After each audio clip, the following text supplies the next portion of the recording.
Buen día, lo que te traigo hoy es a lo que el pensamiento, el espíritu me llevó después de considerar las noticias de ayer.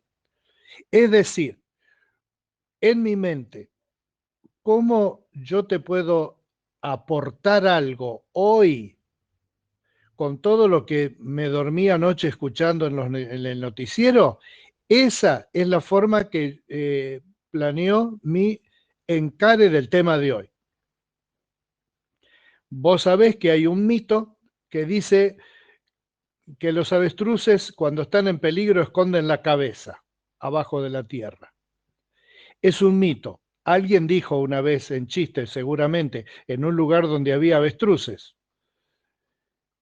mirá, estás haciendo como el avestruz que mete la cabeza bajo la tierra, y de ahí se instaló un mito que es falso, porque los avestruces no son tan estúpidos como cuando en momento de peligro dejar metida la cabeza en un agujero y dejar todas las patas gigantescas esas que tienen y el lomo ese tremendo, dejarlo afuera.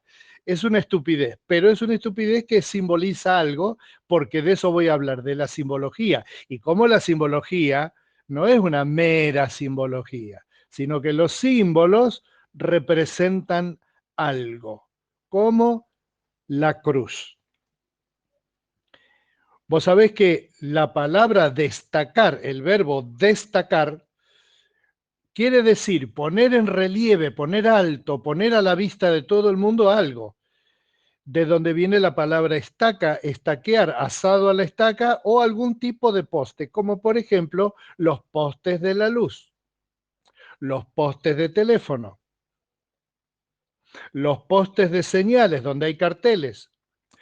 El correo que tenía, supongo que hasta ahora funciona, pero nadie lo debe usar, lo que se llamaba poste restante, es decir, si yo estaba por causa de la cosecha acá temporariamente, mi familia me podía escribir y mandarme un giro, aunque era yo el que estaba trabajando, me podían escribir acá, y entonces escribían así: carta dirigida al señor Daniel Gaidú, poste restante, Villa Carlos Paz, 5152, Córdoba, Argentina. Entonces, cuando el correo local recibía la carta a nombre mío a poste restante, lo ponía en una pila que tenían que se llamaba poste restante.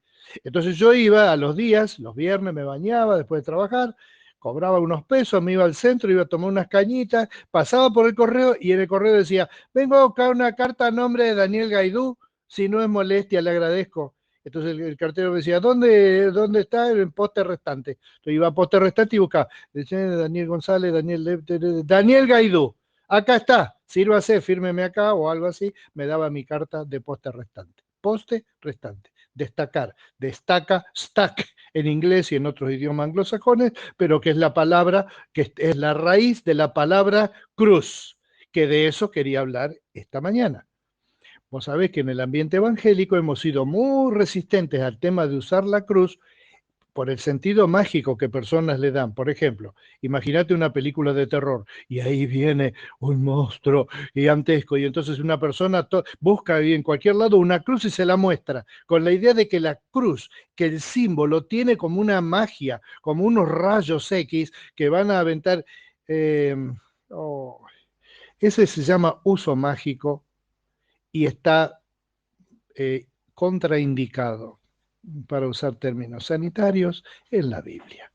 Por ejemplo, si vos lees toda la Biblia de punta a punta, no vas a encontrar ni una sola vez donde alguien haya usado la cruz como un símbolo mágico que tiene poder en sí.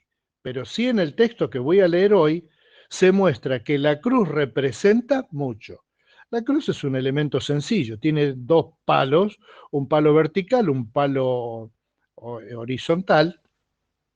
El palo vertical es más largo, el palo vertical está clavado en la tierra, el palo vertical te muestra que eso es como una especie de antena, como una antena de radio, donde está anclado en la tierra, pero se proyecta al cielo. Es un simbolazo, eso, gigantesco. El símbolo del palo horizontal es el símbolo de la horizontalidad, Y vos estás imaginándote seguramente la escena de la cruz de Jesús. A los dos lados del palo horizontal, ¿a quiénes estaba apuntando? Dice que en el relato del Evangelio que al lado de la cruz de Cristo estaba la mamá de Jesús y otras mujeres. A lo lejos estaban los apóstoles, mucha gente estaba rodeando ese espectáculo porque era un espectáculo que no te lo podías perder, más si vivía en Jerusalén de los primeros años del primer siglo. Y ahí estaba eso, ¿no? De la cruz como un foco visual de un pueblo que mira, de seres queridos que miran, de burlones que miran y se ríen. Dice, ahí está el rey de Israel. Si es hijo de Dios, ¿por qué no baja de la cruz? Y entonces todos creemos en él. Justamente, justamente, porque Jesús lo último que iba a hacer, aunque dijo que lo podía hacer, era bajar él de la cruz. ¿Te fijaste en ese dato? Jesús nunca se bajó de la cruz. A Jesús lo bajaron de la cruz. Jesús nunca se bajó. Él salió solo de la resurrección, de la tumba, pero no de la cruz. Qué interesante, ¿ves cómo hay mucho simbolismo? Y arriba de Jesús en la cruz había un cartel, en un momento de lucidez, que Pilato después no quería que lo hinchen más y cuando le dijeron, cambia ese cartel, por favor, señor, cambie ese cartel, dijo, ya está escrito, listo, no joroben más, porque los judíos eran de hinchar, ¿eh? Los judíos del tiempo de Jesús eran pesados. Que si el color que te vestiste, no, que si la luz del sol estaba todavía mientras vos estabas haciendo tal cosa, no, eran hartantes. Entonces Pilato se hinchó y entonces dijo, ya está escrito y punto. ¿Qué estaba escrito? Jesús Nazareno, rey de los judíos. Él, en un momento de lucidez como los políticos suelen tener, se equivocó y acertó. Y entonces puso el nombre, el lugar de procedencia, por el tema legal, y la causa que era, y porque no sé qué, el rey de los judíos, y puso el rey de los judíos. Y sin darse cuenta, él profetizó en contra de su voluntad y su tonta inteligencia, poniendo arriba de la cabeza de Jesús el título real de la redención. Jesús, habitante de Nazaret, rey de los judíos. Qué maravilla, estoy sorprendido. Bueno, dice Pablo, también bauticé a la familia de Estefanas, aparte de Crispo y Gallo que menciona arriba. Fuera de estos no recuerdo haber bautizado a ningún otro, pues Cristo no me envió a bautizar, sino a predicar el Evangelio.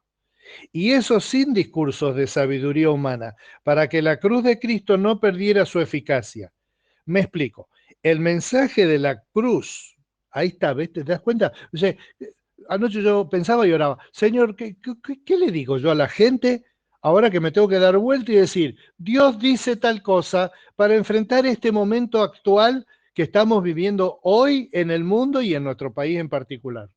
La respuesta es esta: simplificar, ir a ese símbolo que no tiene poderes mágicos, sino que tiene una estética mágica, que te muestra un plan eterno, un plan que da resultado, un plan que te cambia la vida. Me explico, dijo Pablo otra vez. El mensaje de la cruz es una locura para los que se pierden.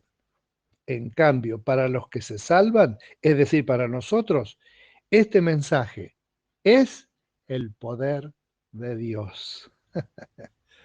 Imagínate al diablo. ¿Qué es lo que el diablo estaba tratando de lograr hasta que Cristo murió? Exactamente, estaba tratando de lograr que Cristo no muera, no que Cristo muera, que Cristo no muera, porque cuando Cristo murió en la cruz, le ganó la batalla. Y termino pensando en esto, vos y yo, cuando vemos a la cruz, ¿cómo vemos a la cruz? ¿La vemos de afuera mirando hacia la cruz? Es decir, vemos a Cristo, o vemos solo la cruz, o vemos a Cristo. Cristo es el personaje central en la cruz. En el cruce de esos dos palos está Cristo, está Jesús muriendo por mí y por vos. Pero hay un pensamiento interesante que Pablo tiene, y es que yo debo también verme a mí mismo desde la perspectiva de Cristo en la cruz, como alguien que es capaz de morir al mundo, a las cosas, para entregar su vida exclusivamente a Dios, poner al Señor en primer lugar. Para nosotros, este mensaje es poder de Dios.